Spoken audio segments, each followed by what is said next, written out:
really changed Apple in a more profound way, because you know how important is design for Apple, right? So once again, try things that are outside your comfort zone. That's the most important thing for you to become as creative as possible. In terms of entrepreneurs, my recommendation is to use Darwinian evolution by natural selection. It means try as many times as you can. So the first step is try to come with as many ideas as possible. Then try to put a little bit of meat into the bone, try to be a little bit more specific on those ideas. Then talk to people and say what they think about those ideas. When the ideas are a little bit defined, try to answer things like, can I create a business around that idea? Can I make money around that idea? Is there a company behind that idea? Those basic questions. For the few of those questions, the answer is yes. Try to create a business plan, a very simple one. And then, once again, talk to people, see what kind of reaction they have, and see there is a market for that opportunity. When you start a company, then my recommendation is try to reduce the time to failure. It means try to challenge your idea as much as you can, because the sooner the idea fails, the better. And if the idea doesn't fail through that process, you're going to have a good opportunity to have a good company.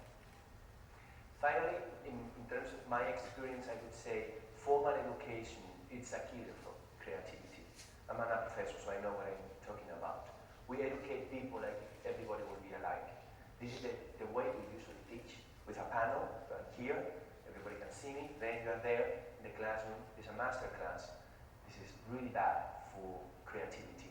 So again, go outside your comfort zone. If you are not happy with the kind of education you are getting, go somewhere else. And if formal education is not for you, try something else. Try as many times as you can, and try things that are outside your comfort zone, so you are really going to become yourself, a more complete version of yourself. All right. To compensate for the non-PowerPoint people, I will show you some very practical stuff, because Nadia asked me to give you some very practical tools on tackling this idea of creativity for business, and I'm going to tie it to strategy as well. My name is Codrin Kruijne. I'm from Utrecht University, and for the last 5 years I've been developing different kinds of entrepreneurship education. It started with ICT, where they have an incubator inside an educational program, which is very cool. Then we continued working with Rive, where we integrated having professionals and entrepreneurs doing a course together on corporate entrepreneurship, sustainability, and we're working on cooperative now. We're working on something that we call responsible veterinary entrepreneurship, something completely different, but they teach them everything about animals and nothing about how to run their business. Working on factories of the future. I've been a Climate-KIC coach in the summer school. I'm working on social entrepreneurship. This is my private entrepreneurial undertaking in educational tourism in Romania, and right now on ethical leadership. So what you see is there's many flavors and many different ways of approaching entrepreneurship, and that's what I want to point out as well. We've been bootstrapping academic entrepreneurship, and I really want to point out it's academic entrepreneurship, so it's using academic knowledge for the development of your products and services and academic knowledge to run your businesses.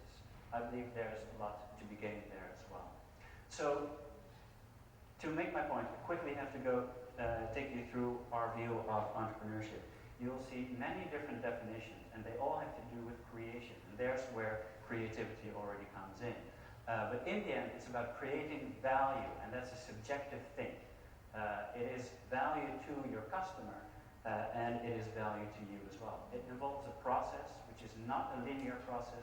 There's no magical recipe. There are no golden steps to follow. It's an iterative process of learning from what doesn't work and doing what needs to be done in order to make it happen. And it is using the resources that you have, but also acquiring the ones that you don't have. And that's just as important. So it comes in many forms. Lifestyle, sustainable, franchising, institution. I hope we will see more entrepreneurial people in government, education, and healthcare, and not only the commercial startups. Abstractly, this is one of the most used definitions, process of creating value by bringing together a unique combination of resources to exploit an opportunity. And you'll see that is independent of context. So be creative about entrepreneurship itself as well. There's no one magic entrepreneur.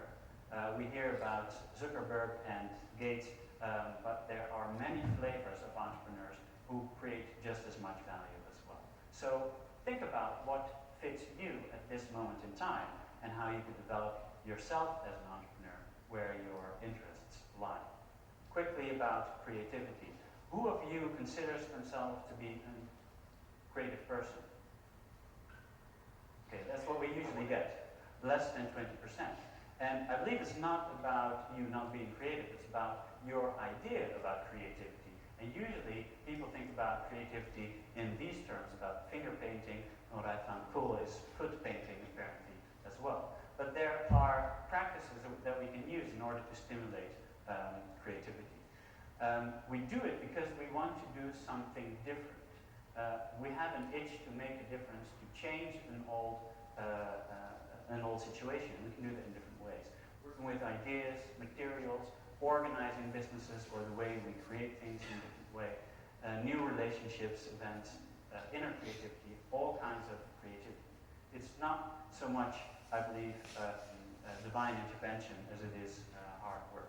So focus on creating value, and you do that by solving a problem. And I really like that from one of the speakers, is grab a problem that you're enthusiastic about, and then you're willing to go through all the necessary lengths in order to solve that problem. And that's how you create value. So is there a secret? This has been researched as well. There are different steps through a creative process. Again, this is not linear. It is a messy process, but it has something to do with interest. You want to solve that. You prepare by looking into it. So you have different activities that have to do with these creative steps. And there's also different emotional things happening. Frustration is an essential part. When you're frustrated, you're on the right track. Yeah? Because it means that it matters something to you, and you're working on that. So try to look into the mystery of creativity as well. Okay. There are many creative blocks that we tend to throw up, whether we do it consciously or not. And these are some of the ones that we hear a lot. It's wrong. There's no sense in playing. We're losing time. Don't be foolish. That's never going to work. I stimulate my students: go have a beer or two, and then do a creative session, right? Because then you lower your barriers. Don't tell anyone that I recommend that you go out drinking, but it does help create theories. Yeah. So beware of these blocks and be conscious about this process that's going on, so that you can address each other in the sense that, hey, okay, I know this isn't a complete working idea yet, but give me some room, and if we spend some time on it, then we can make it happen. Okay, to make it concrete, 3 tools that I want to tie specifically to strategy. And I love this picture about strategy. It is about doing something that customers want, that other competitors are not doing, so that your customers are choosing you, and something that you are able to do. And that's like the magic, that sweet spot of strategy you can apply. So first of all, something that customers want. Usually we only think about the use phase of a product, but there's a whole cycle of the experience that clients go through, from purchasing to disposal. And you can improve their experience in many different ways. Now it's interesting to try to force yourself to do combinations of these things. So how can you make maintenance, for example, fun? I mean, maintenance sounds boring. How can you make it fun? Try to make that combination, and to force yourself to make new combinations. For example, Dell didn't make new products, but they just changed the way they were delivered. Again, Apple didn't make new products, they just make them cool and more easy to use. And HP is making money on the maintenance and the supplements, not on selling the printers. So it gives you a structure that you can use in order to force yourself to create new combinations. But then if you make something, you still have to be different from the others. If you compare yourself on the different decision-making criteria that clients have, right? Why would they choose you instead of the other option? And that's very important. If we stop at what we can make, then it's not enough, because they have to choose you instead of the other option. So try to systematically look at what the market is offering and how you can improve on that. The last thing is, can you make it a big business? Some of you have seen this business model already. We do have a problem with coming up with a value proposition and maybe our customer segments. But then we have to create a business that consistently is able to deliver on that. So go through different combinations of how to make a business model like this. What activities do you need to do? What does it cost? And do you outsource some stuff to partners? Of course, how do you get your products to your clients? How do you make money? And even better, can you build relationships that bring them back? Now, this is not a fill-in-the-blanks exercise. It gives you some of the recommended ingredients and try to, just as with cooking, try to vary these ingredients and see what tastes best. Okay. Some inspiration from the outside world. It was already being said, try some very different stuff. If you're atheist, go to the church. I think it's very important to understand consumers. What is going on in the world? How are people behaving? And that gives you an idea of where the needs and wants are of these customers. So you can go, for example, trendwatching.com. It'll describe all the latest trends that they see. But also, what can you learn from pioneers? These guys are completely redeveloping agriculture by saying, hey, we're going to open source the development of tractors and all these kinds of things. It's a completely ludicrous idea, but it's great to see how they do it, how they fund it, and how far they get. So they're building all the machines open source to make a new society. And last but not least, what can we learn from the experience from nature, for example? This is an example of the lotus effect.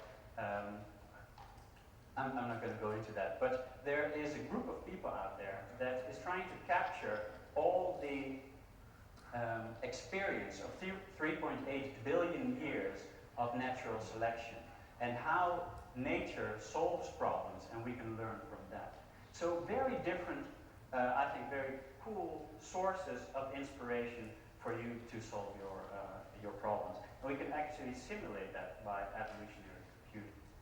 So, innovation from societal. Wrap up, a number of people have already said there are different degrees of complexity to the environments. And your challenge is that you're in an increasingly complex environment, and that requires a certain approach.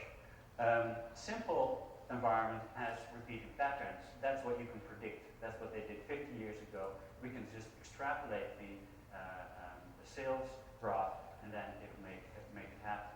Complicated environments, they have a cause and effect, but you need experts to try to figure it out. In complex environments, you're dealing with unpredictability and unknowns, emerging patterns.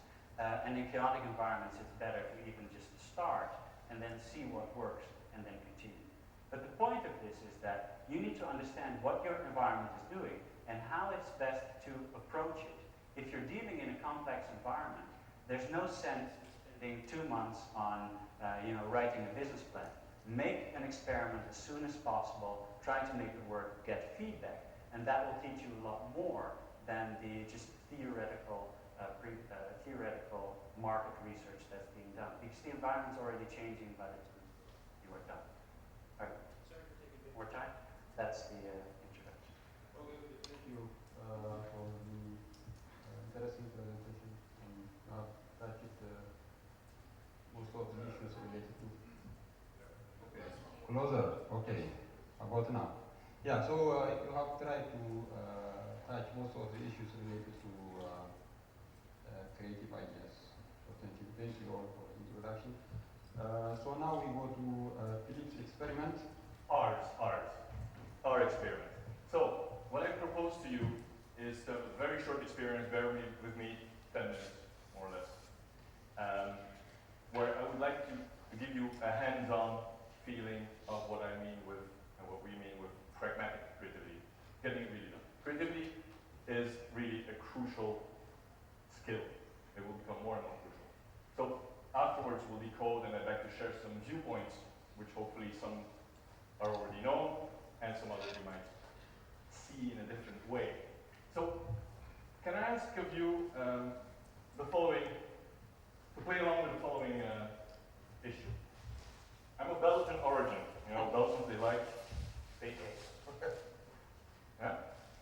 So imagine you have 5 minutes and your innovation challenge is nothing else than what is the most efficient way to get a straw, some straws as well, through potato from one end to the other, transversing. Okay? So imagine that's your problem that you're trying to solve with an innovative solution, for which you will need creativity. So can I ask you to put you in small teams of like 4 or 5 people, but very quickly. Let's not waste time on that. And I ask you to do a typical way that you do a brainstorm to come up with a couple of ideas. Somebody takes notes, and lists, I would say, the top 3 ideas that you come up with, which afterwards you will actually be able to do, to experiment. And my question is again, how to transfer a potato with a straw, and my criteria of success for the startup that wins is efficiency, which means speed and limited amount of actions. Okay. I have out some potatoes so that you can feel what it is. Okay, so put yourself in small groups very quickly and develop a couple of ideas. List the top 3. 5 minutes.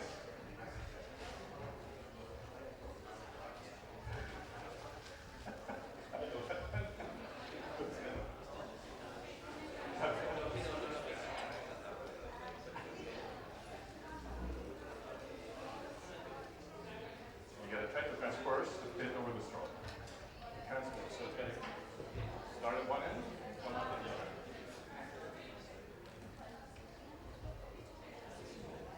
Yes, okay. A couple of typical questions people start asking more than what is given from the problem description. You have a potato, you have a straw. That's all you've got. You don't have a microwave, you don't have a speed cooker.